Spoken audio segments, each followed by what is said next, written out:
SEAL training was a great equalizer. Nothing mattered but your will to succeed, not your color, not your ethnic background, not your education, not your social status. If you want to change the world, measure a person by the size of their heart, not by the size of their flippers. The 9th week of training is referred to as Hell Week. It is 6 days of no sleep, constant physical and mental harassment, and one special day at the Mud Flats. The Mud Flats are an area between San Diego and Tijuana where the water runs off and creates the Tijuana Sloughs, a swampy patch of terrain where the mud will engulf you. It is on Wednesday of Hell Week that you paddle down to the Mud Flats and spend the next 15 hours trying to survive the freezing cold, the howling wind, and the incessant pressure to quit from the instructors.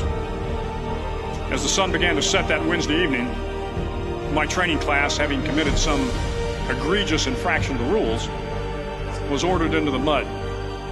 The mud consumed each man till there was nothing visible but our heads.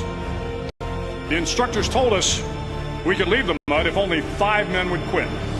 Only 5 men, just 5 men, and we could get out of the oppressive cold. Looking around the mud flat, it was apparent that some students were about to give up. It was still over 8 hours till the sun came up. 8 more hours of bone-chilling cold. The chattering teeth and the shivering moans of the trainees were so loud, it was hard to hear anything. And then one voice began to echo through the night.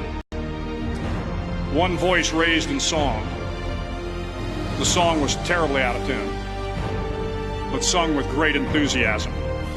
One voice became 2, and 2 became 3, and before long, everyone in the class was singing. The instructors threatened us with more time in the mud if we kept up the singing, but the singing persisted. And somehow the mud seemed a little warmer, and the wind a little tamer, and the dawn not so far away.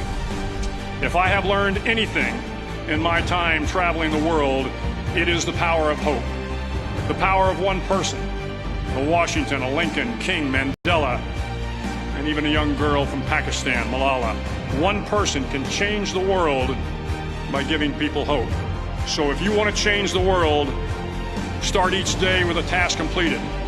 Find someone to help you through life. Respect everyone. Know that life is not fair and that you will fail often. But if you take some risks, step up when the times are the toughest, face down the bullies, lift up the downtrodden, and never ever give up.